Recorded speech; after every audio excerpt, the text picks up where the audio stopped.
yaxshilik qilg'ilki, undan yaxshi yo'q, to degaylar daxir aro qoldi falondan yaxshilik. Avlodlar davoni romanda Pirimqul Qodirov Humoyunning sulolani mustahkamlash yo'lidagi mashaqqatli, siloatli faoliyatini tasvirlaydi.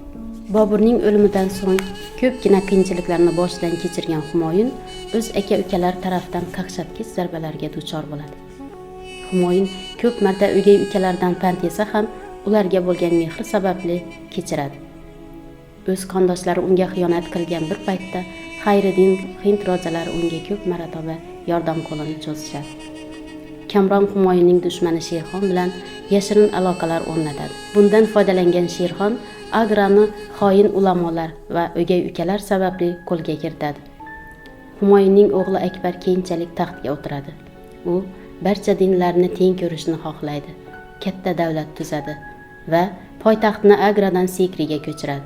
U yerda xristian, buddaviylik, islom sunniy mazhabi va shiya mazhabini o'z ichiga oluvchi e'tiqodxona bunyod ettiradi. Ammo u ham din ulamolarining qarshiliklariga duchor bo'ladi. Akbarning odilona siyosati juda yaxshi edi.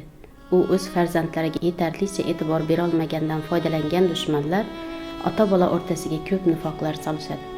Lekin Akbar qurdirgan imoratlar va ma'rifat ahli Hindistonning o'sha davrdagi eng kuchli davlatlar qatoriga qo'shadi. Akbarning nabirasi Xurram keyinchalik Shohjahon nomi bilan taxtga o'tiradi. Ota-bobolarining odilona siyosatini davom ettiradi. U Dehlidagi Toj Mahalni bunyod ettiradi. Avlodlar davoni o'quvchini nafaqat tarix haqiqatlar bilan tanishtiradi, balki o'z milliy ildizlarini chuqur anglashga, vatanparvarlik va mas'uliyat hissini shakllantirishga yordam beradi. Avlodlar davoni sizni ajdodlar ruhi bilan bog'laydi.